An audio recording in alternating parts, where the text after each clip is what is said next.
Hi, Weitraud here from the Black Chair. Today we are speaking to Darrell Darrell, I know, a philosopher.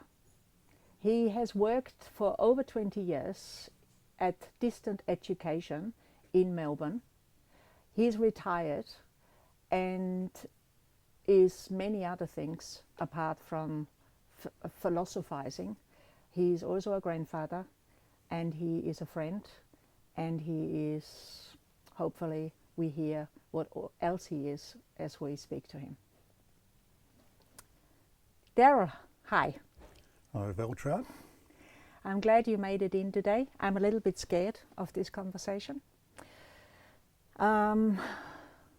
because I am feeling often inferior of someone who knows so much about philosophy and the great Greeks and the great thinkers of this world. And at the same time, I'm so very much intrigued by what you have got to say and how I will come out of it after this conversation, hopefully having learned something new.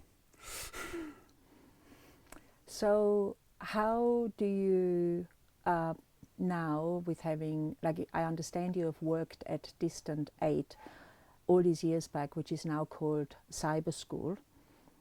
How for viewers, because we have viewers which are not just Australia, we have viewers all over the world, and can you explain a little bit and speak to it what actually School of Education and Cyber School actually means?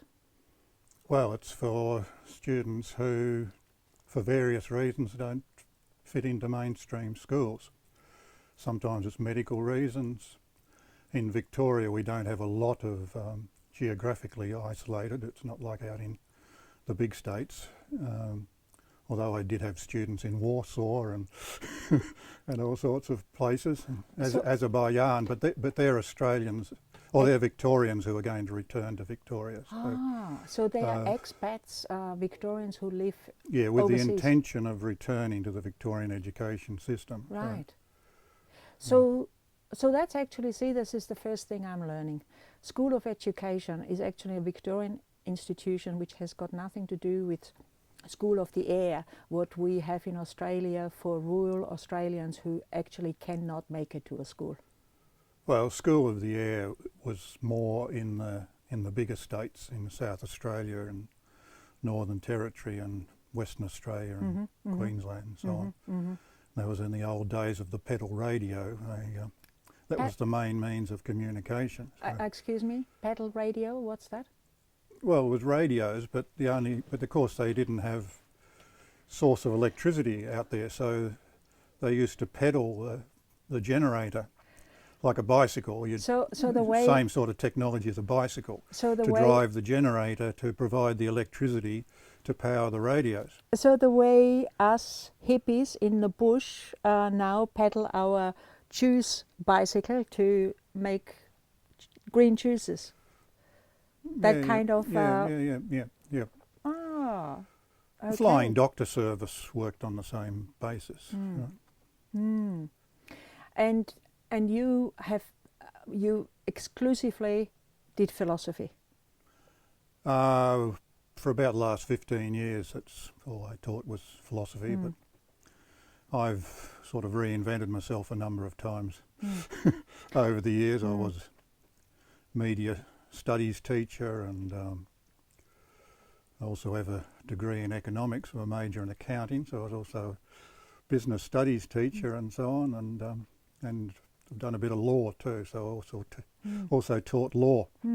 But when the opportunity to teach philosophy at secondary school in Victoria came, it's something I'd always wanted to do, and but within the Anglo world, it wasn't common to teach philosophy at secondary school, whereas of course in the French system it was well established, and yes, many of the well-known philosophers in France actually were secondary school teachers of philosophy. You know, I'm intrigued. What is it? How was it with you? Because I do know you were born in rural Australia, country Australia, which is sort of 4 or 5 hours west of Melbourne. Yeah, Yes, I'm yeah. right.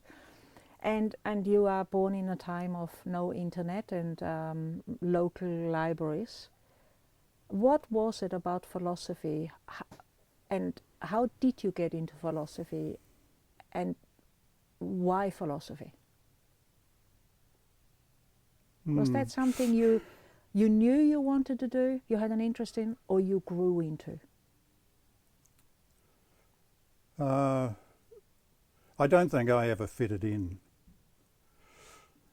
That's part of it, you know. You sort of have they say it starts and ends with wonder, you know, and questioning. So I probably had a cantankerous disposition from the beginning, which I think leads to questioning and so on, and then it just goes from there. Because when you say that, you know, of course I am immediately thrown back to my own upbringing, which is also rural, but in rural Austria, close to Australia, a little bit further away, but and shorter in spelling. But having grown up in Austria rural, I can relate to that sense of not fitting in and not understanding why.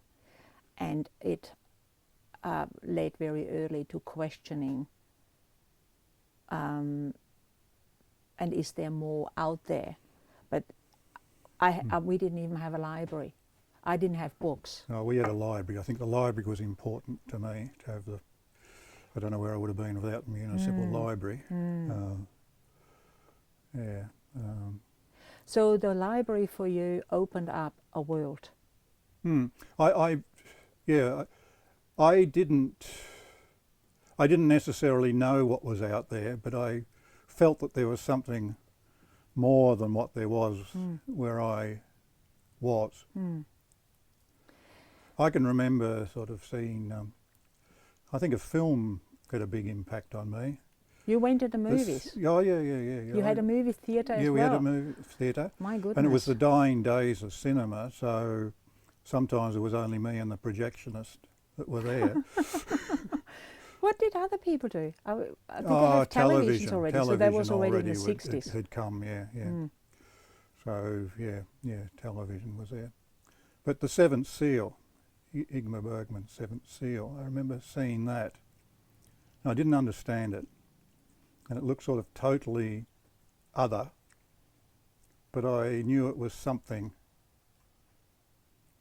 I wanted. I think there was something there. And I think there may have been other things like that where I was aware that there was something better out there. This is actually a lovely segue into speaking what this sequence, The Black Chair, is about. How does creativity influence us humans in life, or how does it aid us? Do we use it? How do we use it? And what is creativity? And you go into the cinema watching a creative process of somebody else, which touched you in a way you say you didn't understand, but it was signaling something for you, which was ahead, but you didn't quite know what. So how do you think around creativity, and what would, when I say to you, you know, how does creativity aid you or help you, or how is it useful, was it useful, what would you say to that? I'm not entirely sure what creativity is. I mean, nothing comes from nothing, of course. Somebody famous said that, didn't A lot they? of... Who said that? I don't know. Somebody would, probably a lot of people. Nothing comes from nothing. Where there's smoke, there's fire. Yeah. The trite school of philosophy, homespun, yeah. Well, I'm a homespinner. Yeah. Well, I see creativity basically as mix and match. You know, you're sort of bringing lots of influences together and maybe then creating something different from it. You know, but of course nothing comes from nothing. Everything's connected. You know, nobody creates from nothing.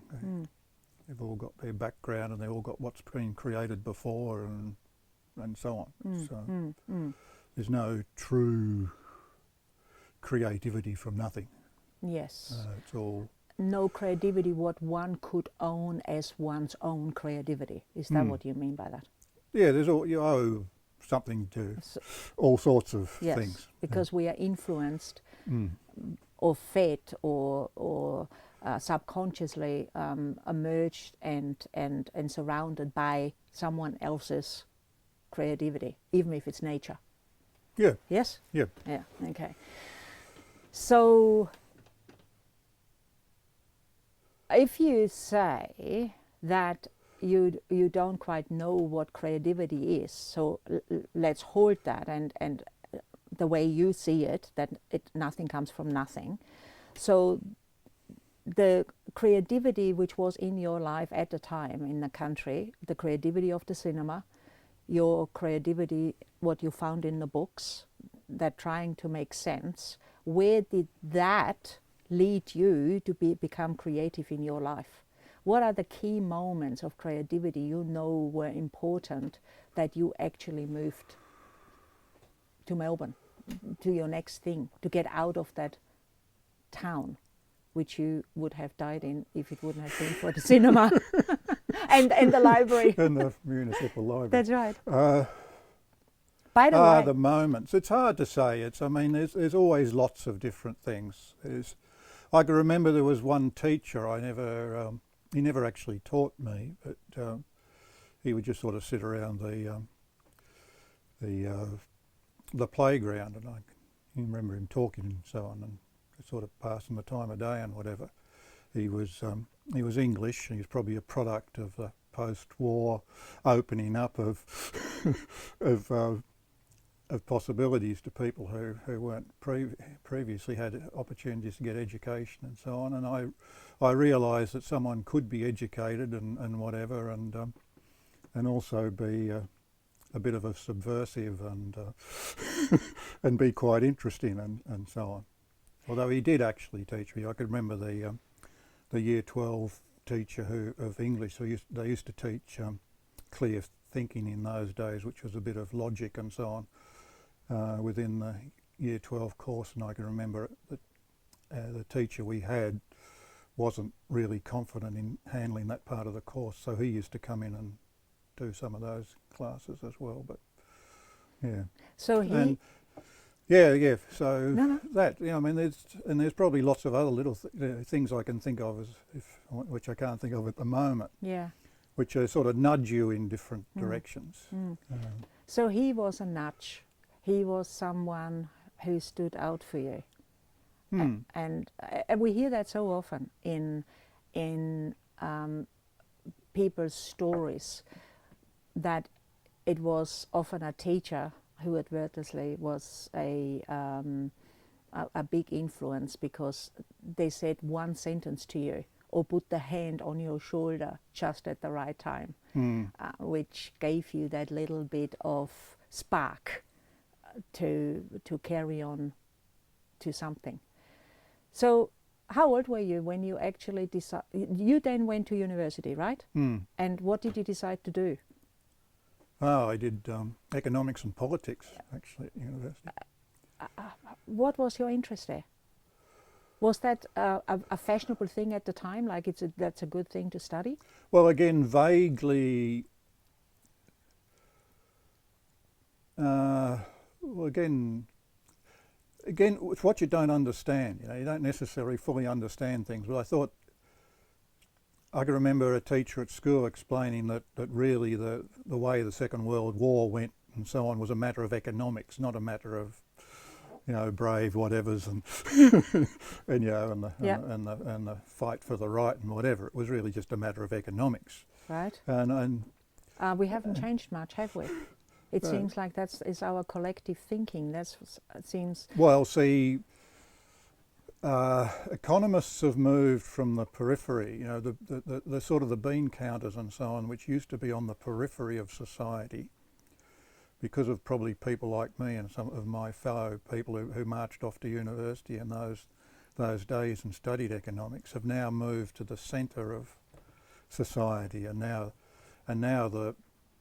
you can really condemn something at the moment and say, you know, it's not economic. It can So very quick that's the end of it. summed right? up as that. That's the end of it. Now I don't think you would have been able to say that at earlier stages. So economics has moved to the centre of decision making. So perhaps I was ahead of my time in seeing that. But Well, do you think? But I thought it was a better explanation. You know, Yeah. it was an important way of understanding the world to study economics. I'm not necessarily convinced that the course I got when I went to university was what I wanted. But So an attempt to understand the world. So your childhood, the early years, was an attempt to understand, why am I different? What is this? You started asking questions. The second attempt to understand yourself within the world and the world. So that led to economics. yeah, Because I feel when I think of you, I just see books. Like I see books all around. You either carry boxes of books or you have bookshelves full of books. It seemed, how did it then go on to philosophy? Just because you got the job it's offered? obvious.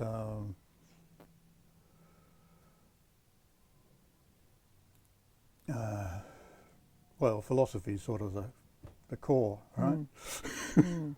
If you think of all knowledge as a tree, the trunk and the roots of philosophy. Speak Right. more about that. I love that. I love trees and I like metaphors, and I like that.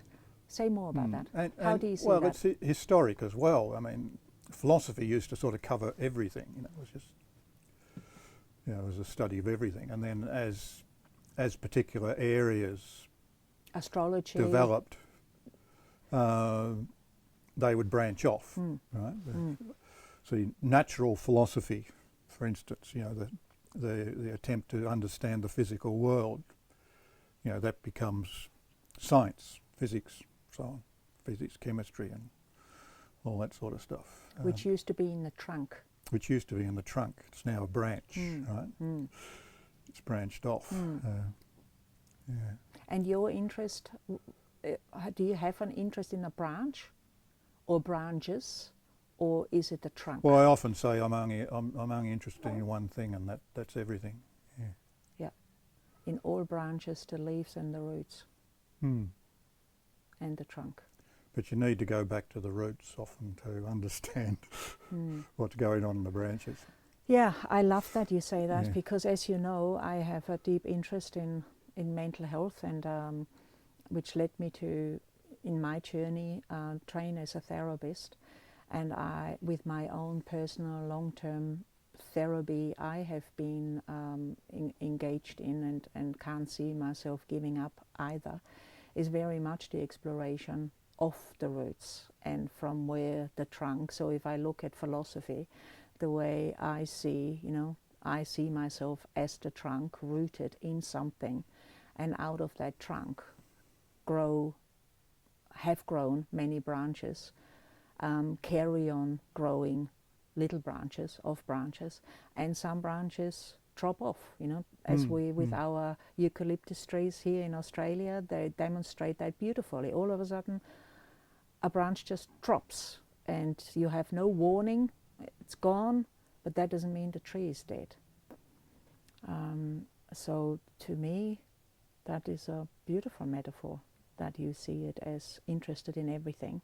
And there's people, I guess, who are interested in everything, and not just the way it is portrayed often, the way we live in the world with surrounded by beautiful images in the, what could they be, the little leaves on a branch, the image, just an aspect of. And in order to live a good life, a meaningful life, I guess, we need to have an understanding of the whole, the everything, the where we come from, where we have grown out of. What do you think about that? Well, you'll never get a grip on everything.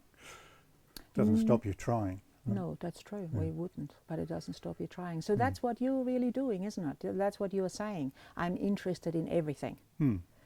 You keep on being interested, and you might not get there. No. That's one of the things, you know, in my naivety as a kid growing up in the bush, I thought someone knows someone knows the stuff, someone knows. So I just got to find who knows. But of course, particularly with studying philosophy, you work out nobody knows. I think that's liberating in a way. I think you did philosophy, and for me to find that out, that liberating sense, I needed to do therapy for many years to realize nobody knows. So there's many ways to walk to Rome, and I agree with you. It is liberating, that sense of there is no answer, which is universal to something. Speaking to that element. Yeah, and the search for certainty is futile. I think one of the great maturities is to learn to live with uncertainty. You don't know. It's such an important uncertainty. It's like it seems like resilience has been a big part lately. Over speaking that we are lacking in young people resilience, where I'm finding the word uncertainty is also creeping in a big way because of the times we're finding ourselves in right now, with the coronavirus, with economics tumbling, apparently. Your training would come in very well there, and you would have your cynical thoughts around that, no doubt. But with the corona, we are living in uncertain times. What is the world going to look like? I mean, it's always the case that we live with uncertainty, but I mean, obviously some times are more uncertain than others. When I think about, I think I hear what you say, that we always live with uncertainty because we do not know from moment to moment what's going to happen. So it's uncertain. But in order for us to live a productive, well, meaningful life, one has to have hope attached to that it will be okay, and not constantly have the uncertainty something could go wrong. Because it's a balance, isn't it? It's a balance, isn't it? The past is usually a reasonable indicator of the future, but you've got to be prepared for the exceptions, don't you? And do you think that... it's a balance. It's not, like most things, it's a balance. Yes. The present is informed by what has gone before. But I'm wondering, you're saying you're feeling that now, or thinking that now, or knowing that now. So do you say that is a part of aging and getting older, or is that something which can be learned along the way, faster, younger? What do you think about that? I would hope my students would have got that fairly early on. Okay. How so? I mean, we're talking, your students would have been what, 17? They 16? There is also a movement of primary teaching, but I didn't actually do that there, but I did go out into some primary schools and teach as well.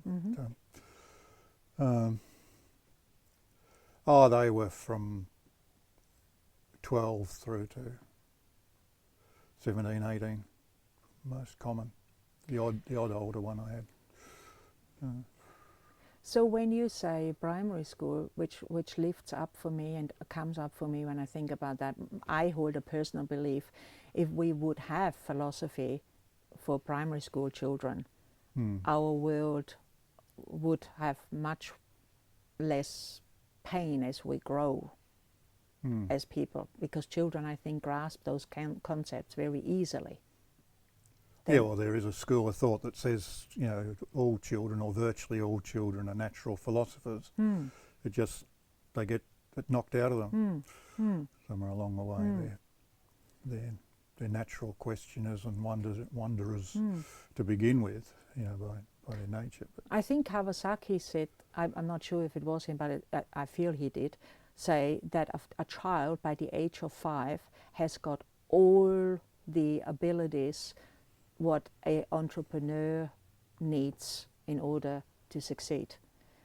They have negotiation skills, they have no fear, they have optimism, they have honesty, they're authentic, and they just say, you know, why not? It's why? I can do this. So what you were saying, I like to believe that quite happily. there is actually a movement of teaching philosophy in schools, which goes back quite a long way. It's never really caught on, but some schools have taken it up, community of inquiry approach. Would that have been tied up in religion in time when we all had religious study, which we had to go to? That there's a philosophy. There's been a big dispute in New South Wales about an alternative to religious instruction, which they do now have an ethics course, which is an alternative to religious instruction. But I don't think what went on in religious instructions in schools really was very philosophic. Just thinking back to my own schooling, I went to the religious instruction classes. You did? And there was, you just got some local preacher would come in and tell you a few Bible stories or whatever, and that was it. No space for exploration, questioning and discussing? No, we didn't have any of that. How do you, today, where you are at in life, retired, I know you are actually not retired, well, at the moment, because we are all socially isolating and we can't get together in big groups, but you do also give your wisdom, share your wisdom with U3, which is University of Third Age. Do you still do that? Yeah, I'm running Zoom classes at the moment. Oh, so you're carrying on doing it via Zoom? Yeah. And so that in itself is a creative process. People are being creative in trying to carry on staying connected, and we all, many of us, found that before we would have not for a second used Zoom, didn't know about Zoom even existed, and now we feel a bit forced or thrown into the process. So that's quite a creative thinking there. Yeah. Yes? A lot of creativity, I presume, comes from necessity. Yes.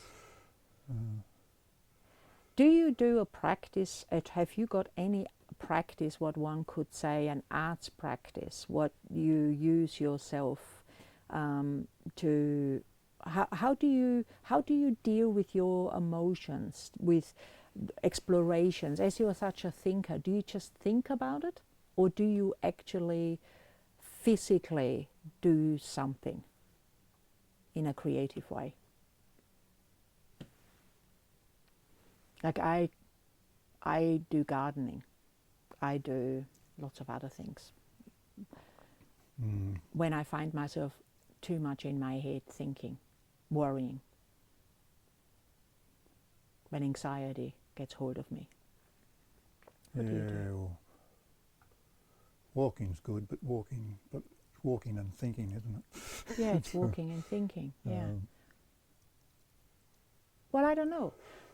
You used to meditate, or you do meditate. Yeah. So, walking is, if it's a Sometimes that's a meditation as Yeah. well. Yeah, just as a closing down of, meditation. It's so would that non-thinking. non-thinking? Would Yeah. that be a creative process you would use? Well, if you want to call it creative, yeah. Well, what would you call it? Just is. Okay, Perhaps that's what meditation is. it just is. Is. Is there anything else? I mean, When different sorts of meditation, isn't there? I mean, there's meditations where you have a mantra. There's meditations where you have this, which is not just, but the practice I use is to try to empty things out. It's just. But being involved in an arts practice, to me, is also emptying something out. I am emptying something out, which is caught up in thought, which creates anxiety. Is that the sort of thing where you get just so caught up in what you're doing that there's no longer the conscious thinker who's doing it? It's just you're just doing.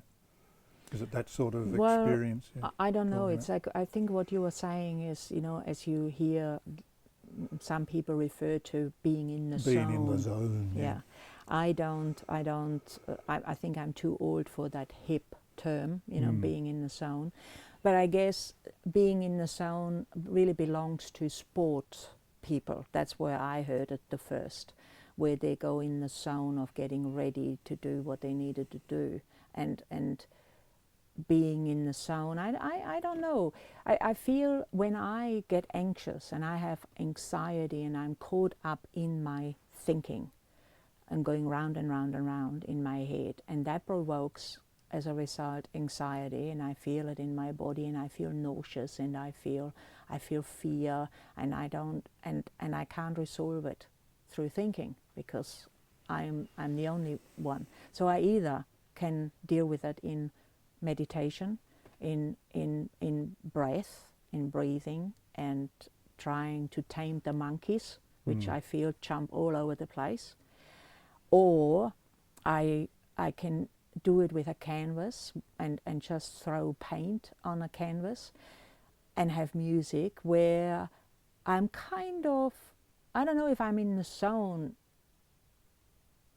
I'm emptying, like I feel my body is moving without me thinking what I'm doing. Yeah. And then I'm emptying. Or in therapy, when I'm crying, there is this release and relief, which comes with tears, that feeling the pain, and then somehow something can shift, and I have emptied something from one spot into another, and it hasn't got that grip on me. That's what I feel with being actively creative. I mean, I know you are a gardener. You work in nature. Yeah.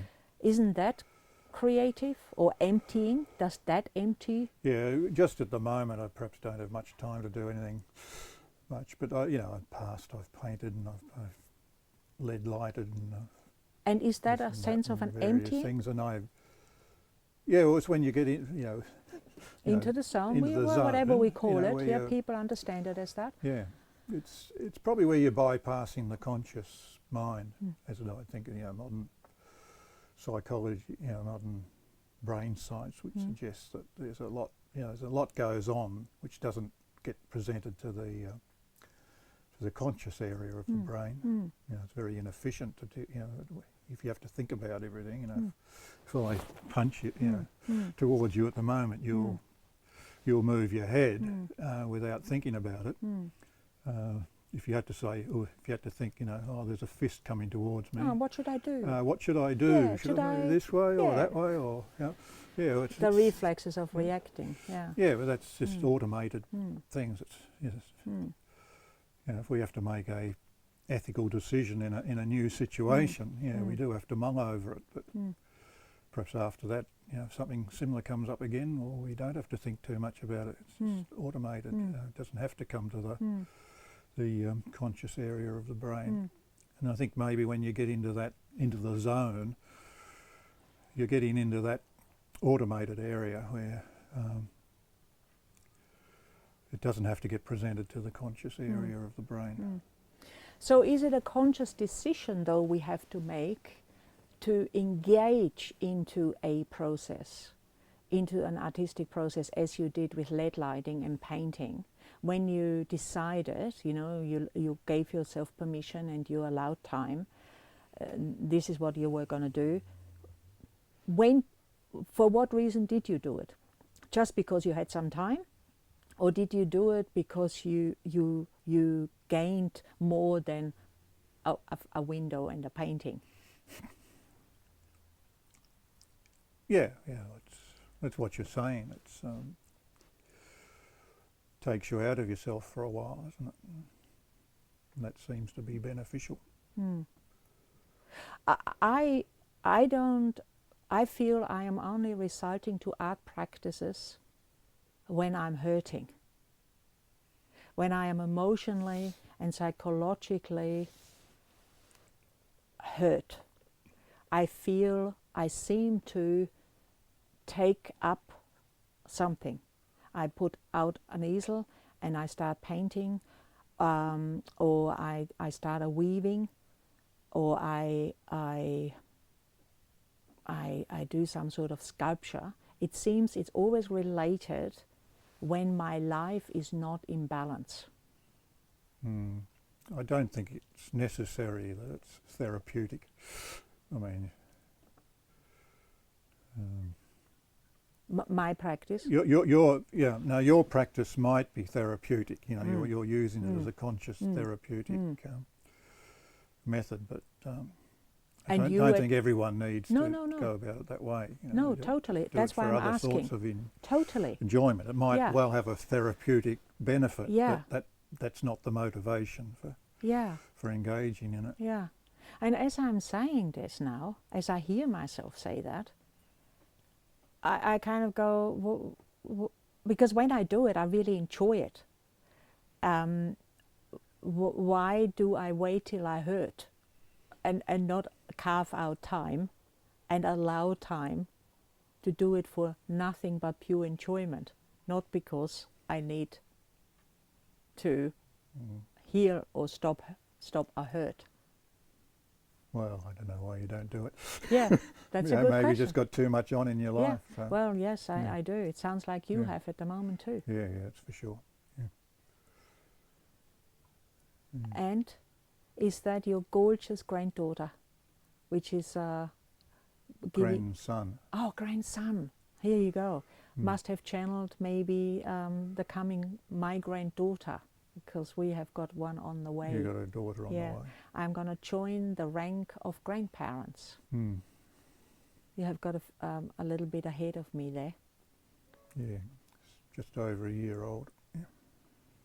And no doubt he is going to be not missing out on the philosophy of life and has to wait till he gets to high school or somewhere where that gets presented to him. He already probably has that in his day-to-day life now.